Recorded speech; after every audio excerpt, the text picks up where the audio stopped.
Today we will discuss area of triangle. किसी triangle का area हम कैसे कैलकुलेट करते हैं यूजिंग डिटर्मिनेंट्स। ट्रायंगल का एरिया तो हम लोग कैलकुलेट करते हैं। अगर किसी ट्रायंगल के तीनों वर्टिसेस हमें दिए गए हैं a x1 y1 b x2 y2 c x3 y3, तो area of triangle class 10th में हम लोगों ने फार्मूला पढ़ा था। एरिया ऑफ ट्रायंगल हम लोग कैलकुलेट करते थे half mod x1 y2 minus y3 plus x2 y3 minus y1 plus x3 y1 minus y2। ये फार्मूला हम लोग यूज करते थे और इस फार्मूला से हम लोग जो भी इसकी वैल्यू आती थी, इनकेस मान लीजिए हमने इसको सॉल्व किया और -10 आया तो हम लोग इसको क्या लेते थे 10 एब्सोल्यूट वैल्यू कैलकुलेट करते थे और 10/2 डेल्टा की value means area of triangle 5 square unit आता था। तो इस तरीके से इसी फार्मूला को हम डिटर्मिनेंट के फॉर्म में कैसे लिखेंगे, तो ऐसे लिख सकते हैं half determinant x1 x2 x3 y1 y2 y3 1 1 1। अब आप देखो कैसे ये, अगर आप इसके अलाउंग फर्स्ट कॉलम के अलाउंग एक्सपेंशन करते हो तो x1 इंटू डिलीट कर दिया y2 minus y3 minus x2 into हम करेंगे तो y1 माइनस y3 होगा और इसी को हम माइनस कॉमन ले लेंगे तो बाहर प्लस हो जाएगा और y3 माइनस y1 हो जाएगा प्लस x3 इंटू हम इसको ऐसे डिलीट करेंगे y1 माइनस y2, ये फॉर्मूला आ जाएगा। तो हम डायरेक्ट डिटर्मिनेंट्स फॉर्म में इसको ऐसे लिखकर और डिटर्मिनेंट की प्रॉपर्टी को यूज करते हुए इसको हम इवेलुएट आसानी से इवेलुएट कर सकते हैं। तो आपको ये फॉर्मूला ध्यान रखना है। अब इस पर बेस्ड कुछ हम रिमार्क्स लिखे हुए हैं, रिमार्क्स आपको नोट करना है। Since area is a positive quantity we always take the absolute value of the determinant. अगर हमने इसको सॉल्व किया, अभी मैंने एग्जांपल भी लिया है, अगर हमने इस डिटर्मिनेंट को सॉल्व किया और इस डिटर्मिनेंट की वैल्यू सॉल्व करने के बाद से इन केस -20 आती है तो अब हम इसको क्या लेंगे, हम इसकी एब्सोल्यूट वैल्यू कंसीडर करेंगे means 20/2 that is 10 square unit. ये आंसर हो जाएगा। ये इस तरीके से कैलकुलेशन होगा। Second point, if area is given use both positive and negative values of the determinant for calculation.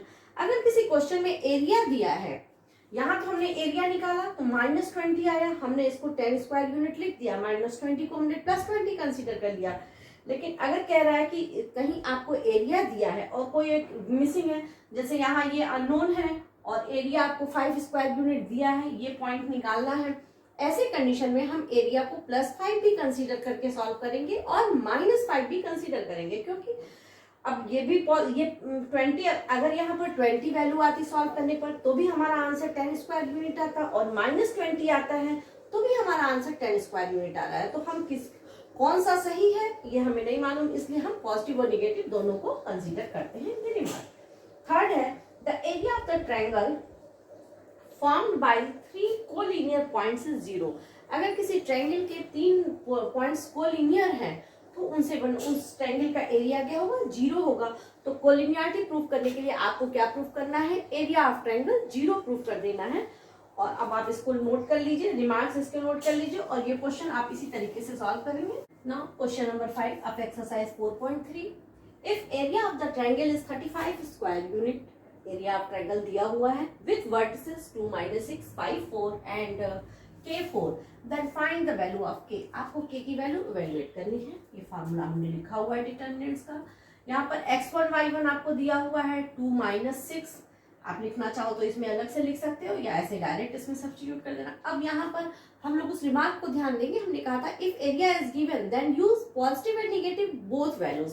तो पहले let delta is equal to +35, अगर हमने पहले इसको +35 लिया तो 35 is equal to 1/2 determinant x1 की जगह आप क्या लिखेंगे 2 - 6, 1 तो रहेगा ही, 2 सॉरी ये क्या है, ये है 5 4, तो ये हमने लिख दिया यहाँ पर 5 4 1 और x3 हो गया K 4 1।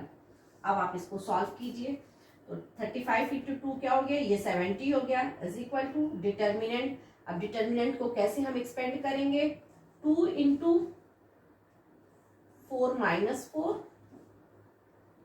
इसके अलाउंग कीजिए या आप इसके अलाउंग कीजिए जिधर चाहिए, हमने इसके अलाउंग कर दिया -5 × अब ये कैंसिल हो गया -6 - 4 प्लस K × ये कैंसिल हो गया -6 -4। अब यहाँ से आपको क्या हो गया, 4 - 4 0 हो गया, -10 इंटू -5 +50 हो गया, 70 = 50 -10k।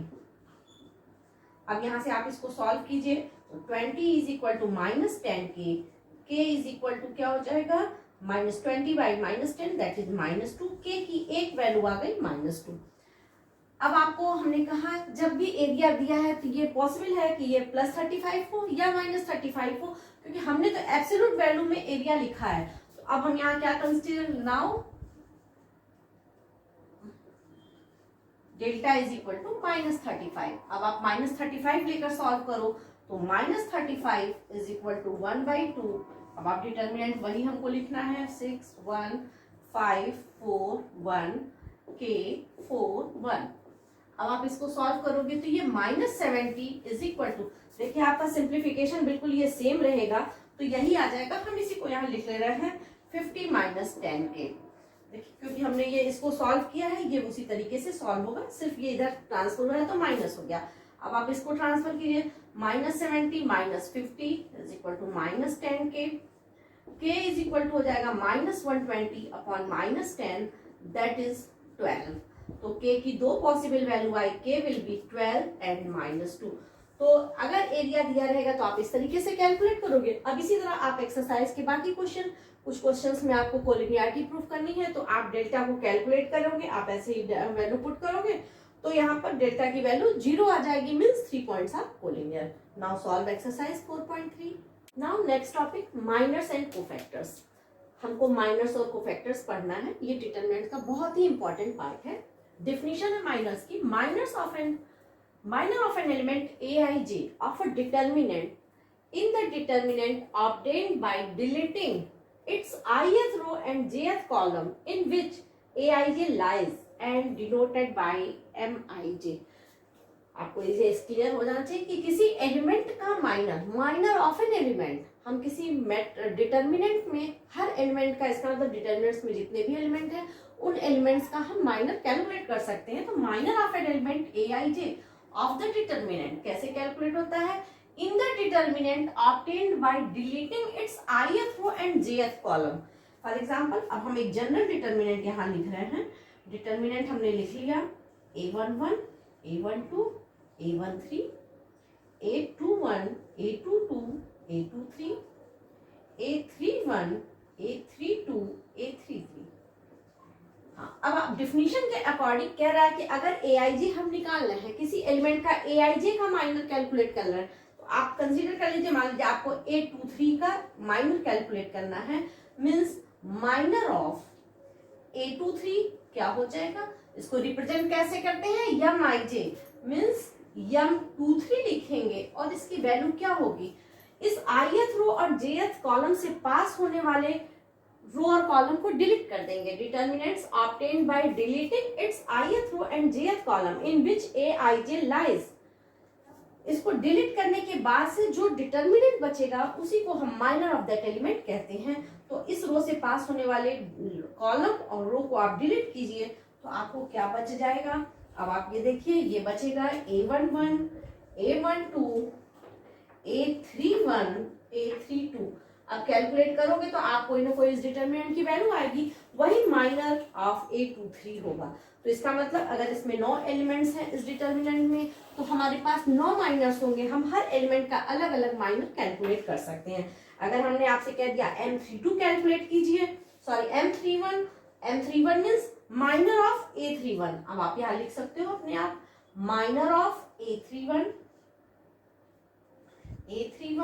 ये हो गया m31। अब हम क्या करेंगे, इससे पास होने a31 से पास होने वाले रो और कॉलम को डिलीट कीजिए और जो डिटर्मिनेंट बच गया, पहले इसको हम हटाते हैं, ये स्पेशलाइजेशन हो गया था, a12 a13 a22 a23 ये हो गया माइनर। तो आप इसी तरीके से हर एलिमेंट का माइनर कैलकुलेट कर सकते हैं और माइनर का सिंबल है m823 या m31। ये हो गया minor of the elements of any determinant, determinants के एलिमेंट्स का माइनर। अब कोफैक्टर है, तो कोफैक्टर की डिफिनेशन क्या है, cofactor of an element aij। इसी तरह हर एलिमेंट का कोफैक्टर एग्जिस्ट करता है। Cofactor of an element aij denoted by AIJ और CIJ। किसी किसी बुक में आपको ये CIJ से भी रिप्रेजेंट किया है, बट NCERT में AIJ से रिप्रेजेंट किया है, तो आप दोनों लिख सकते हो, A11 या C11 आप लिखा जा सकता है। Is defined by AIJ is equal to -1 to the power I plus J MIJ। तो अब आप इसका मतलब हम इस एलिमेंट का यहाँ पर माइनर ऑफ A23 निकाला है, इसी को अगर हम A23 निकालना चाहें तो A23 कैसे कैलकुलेट होगा? अभी हमने लिखा है हर एलिमेंट का, तो अब आप लिखोगे इसको कोफैक्टर ऑफ, आप नीचे लिखना चाहो तो नीचे भी लिख सकते हो, cofactor of A23 and represented by A23। और इसको क्या लिखते हैं? -1 पर पावर I प्लस J, तो -1 पर पावर 2 प्लस 3 इंटू M23। तो M23 आपने यहाँ कैलकुलेट किया है, और उसी में सिर्फ हमको साइन लिखना है कि प्लस पॉजिटिव साइन है या निगेटिव, तो माइनस पर पावर 5 है, मीन्स निगेटिव हो जाएगा, तो ये हो जाएगा -M23। ये कैलकुलेट हो गया। अब इसी तरीके से हम इसका भी कोफैक्टर निकाल सकते हैं, cofactor of A31 that is A31। और अब ये क्या होगा? -1 पर पावर 3 प्लस 1 M31। M31 हमने यहाँ कैलकुलेट किया है। अब ये कैलकुलेट करने का आपको तरीका पता है, क्रॉस मल्टीप्लाई करके हम माइनस कर देते हैं। अब ये क्या हो जाएगा? 3 प्लस 1 4 हो गया, मीन्स पॉजिटिव साइन होगा, ये M31 के इक्वल होगा। तो आप इसी तरीके से हर एलिमेंट का कोफैक्टर और माइनर कैलकुलेट कर सकते हैं। रिमार्क में एक चीज आपको ये भी नोट करनी है, ये मैंने पॉइंट आउट नहीं किया है, कि अगर किसी मैट्रिक्स का हम माइनर निकाल रहे हैं तो जिस ऑर्डर का मैट्रिक्स डिटर्मिनेंट का जिस डिटर्मिनेंट का हम कोफैक्टर या माइनर कैलकुलेट कर रहे हैं, अगर डिटर्मिनेंट थर्ड ऑर्डर का है तो उसका माइनर जो है वो एक कम ऑर्डर का, मतलब सेकंड ऑर्डर का एक डिटर्मिनेंट होगा। आप देख लीजिए, अब हमने A23 का कोफैक्टर वो निकाला, माइनर निकाला, ये थर्ड ऑर्डर का डिटर्मिनेंट था, तो यहाँ क्या आ गया? ये सेकंड ऑर्डर का डिटर्मिनेंट आया। अगर सेकंड ऑर्डर का होता तो क्या होता? थर्ड ऑर्डर का। अब जैसे पर्टिकुलर इस डिटर्मिनेंट में हम इसका माइनर कैलकुलेट करेंगे तो ये डिलीट कर देंगे, हमको ये बच जाएगा, तो ये एक वन ऑर्डर का डिटर्मिनेंट हो जाएगा। तो ये रिमार्क है। कुछ पॉइंट्स और हमने नोट किया है, आप इसको देख लें। Remark, delta is equal to sum of the product of elements of any row और column with their corresponding cofactors. किसी डिटर्मिनेंट की वैल्यू किसके इक्वल होती है? किसी एक रो या कॉलम के अलावा अगर आप एक्सपेंशन कर रहे हो तो sum of product of the elements with their corresponding cofactor, means हम यहाँ डेल्टा को इवेलुएट कर सकते हैं। वैसे भी आपको इवेलुएट करने का तरीका क्या है? तो हम डेल्टा क्या करते हैं? किसी एक रो या कॉलम के अलावा एक्सपेंशन करते हैं। तो इस रिमार्क के according A11 plus A12 plus A13 ये इसके इक्वल, ये डिटर्मिनेंट की वैल्यू, ये आपको डिटर्मिनेंट की वैल्यू को बताता है। किसी एक रो के एलिमेंट्स को उसके कोरस्पॉन्डिंग कोफैक्टर से अगर आप मल्टीप्लाई कर दें तो वो डिटर्मिनेंट की वैल्यू इवेल्युएट होती है। A11 प्लस A12 प्लस, नीचे मैंने लिखा है if elements of row are multiplied with their cofactor of any other row, और अगर ये इसके अलावा किसी दूसरे रो के कोफैक्टर से मल्टीप्लाई होते हैं तो उस डिटर्मिनेंट की वैल्यू 0 हो जाती है। अगर आप मल्टीप्लाई करेंगे तो ये 0 हो जाएगा। जैसे आप इसी की जगह किसी एक को इसमें चेंज कर दीजिए, मान लीजिए हमने ये A11 लिखा, A11 हो गया, प्लस A12 हो गया, प्लस A13 में हमने A23 से मल्टीप्लाई कर दिया, ठीक, किसी दूसरे कोफैक्टर से। होना किससे चाहिए था? A13 से, और हमने किससे कर दिया? 23 से, तो इसकी वैल्यू 0 के इक्वल आएगी। ये दोनों आप इंपॉर्टेंट पॉइंट्स हैं, नोट करेंगे। जब भी डिटर्मिनेंट्स को इवेलुएट करना है और आपने कोफैक्टर ऑलरेडी कैलकुलेट करके रखा हुआ है तो कोफैक्टर को करस्पॉन्डिंग उससे आप मल्टीप्लाई कर देंगे, डिटर्मिनेंट की वैल्यू आ जाएगी। Note it. Now write minors and cofactors of the elements of this determinant. हमने डिटर्मिनेंट लिया है, एक्सरसाइज 4.4 का सेकंड क्वेश्चन है। ये आपको हर एलिमेंट्स का माइनर और कोफैक्टर लिखना है। हम इसको इजी बनाने के लिए हम पहले यहाँ लिख लेंगे M11, हमको क्या क्या निकालना है? M12 M13 तीनों एलिमेंट्स का हो गया, M21 M22 M23, ठीक है। अब इसके बाद हमको क्या निकालना रहेगा, M31, M32, M33, ये हमको कैलकुलेट करना है। तो M11 कैसे कैलकुलेट होगा, माइनर कैसे निकालते हैं, जिस रो और कॉलम का, जिस एलिमेंट का निकालना है उससे पास होने वाले रो और कॉलम को डिलीट करने के बाद जो डिटर्मिनेंट बचती है उसकी वैल्यू 1 1, आप इसको डिलीट कर दीजिए, ये बचा 5 -1 1 2, दैट इज 10 -1 × 1 दैट इज 11, ये आंसर हो गया। M12 first row second column को डिलीट कीजिए, तो 3 -1 0 2, ये कैलकुलेट हो गया 6 3 2 जा 6 × -0। M13 क्या होगा, फर्स्ट रो थर्ड कॉलम को डिलीट किया, 3 5 0 1, ये हो गया 3। M21 first row second column, sorry second row first column को हम डिलीट करेंगे, तो हमारे पास क्या बच गया, ये हो गया 0 4 1 2, that is -4। M22 second row second column को डिलीट कीजिए, तो ये बचेगा 1 4 0 2, सेकंड रो सेकंड कॉलम को हमने डिलीट कर दिया, ये हो गया 2। सेकंड रो थर्ड कॉलम ये डिलीट हो गया, 1 0, सेकंड रो 1 0 0 1। अब इसको इवेलुएट कीजिए, तो ये 1 आ गया। अब आपका बच गया M31 third row first column, third row first column को डिलीट किया हमने, तो 0 4 5 -1, और इसकी वैल्यू आ गई -20, कैलकुलेट आप कर लेंगे। M32 third row second column को हमने डिलीट किया, 1 4 3 -1, तो -1 -12 दैट इज -13। और M33 क्या हो गया, M33 third row third column को हम डिलीट करेंगे, 1 0 3 और 5, ये आंसर आ गया 5। अब जब माइनर कैलकुलेट हो जाता है तो कोफैक्टर कैलकुलेट करना बहुत आसान है। अब हम आपको सिंपल वे बुक कॉपी में करने का तरीका बता रहे हैं कि अब हम कैसे करेंगे। अब इसके पहले हमने तो आपको थ्योरी बताई है, अब हमको निकालना है, हम यहाँ पर सिंबल लिख लें, A11 A12 A13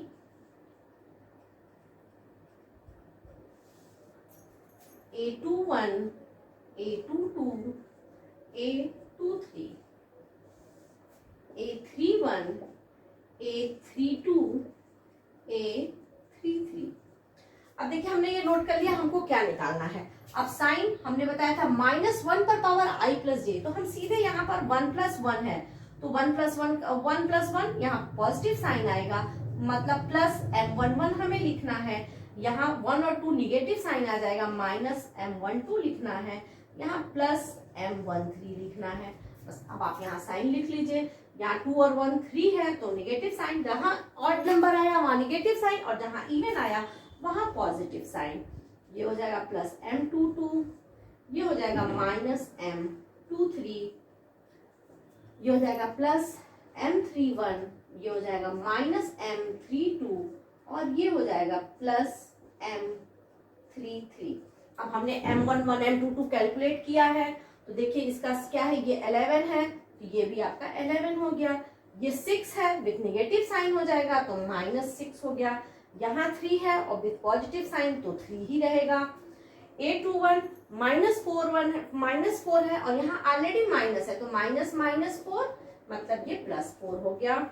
ये 2 है, यहाँ भी प्लस है, तो ये 2 हो जाएगा। ये 1 है विथ नेगेटिव साइन, ये -1 हो गया। अब आप M31 -20 है, ये -20 हो गया। M32 13 आया है, यहाँ विथ नेगेटिव साइन है, तो -13 हो गया, और ये पॉजिटिव साइन के साथ ये 5 हो गया। तो अब आप इस तरीके से कोफैक्टर कैलकुलेट कर लेते हो। आपको साइन इस तरह से, हमने पहले प्रीवियस लेक्चर में हमने बताया है कि हम साइन कैसे लेते हैं, यहाँ प्लस साइन आता है, यहाँ माइनस, यहाँ plus, minus plus minus plus minus plus, आपको इसी तरह का साइन आता है। आप देख लीजिए M11 यहाँ प्लस, हमने सॉरी A11 के लिए M11 का तो हमें साइन कहीं लेना ही नहीं है, सिर्फ उस रो और कॉलम को डिलीट करके जो डिटर्मिनेंट बचता है उसकी वैल्यू लेनी है। लेकिन जब कोफैक्टर लिखेंगे तो विद साइन लिखेंगे, तो A11 के लिए हमने प्लस लिखा है, A12 के लिए माइनस, A13 के लिए प्लस, A21 के लिए माइनस लिखा है हमने, A22 के लिए प्लस और A23 के लिए माइनस। फिर देखिए प्लस माइनस प्लस, ये सिंबल यूज हुआ है। तो अब आप इसको यूज करते हुए एक्सरसाइज 4.4 कंप्लीट करेंगे। Now note it.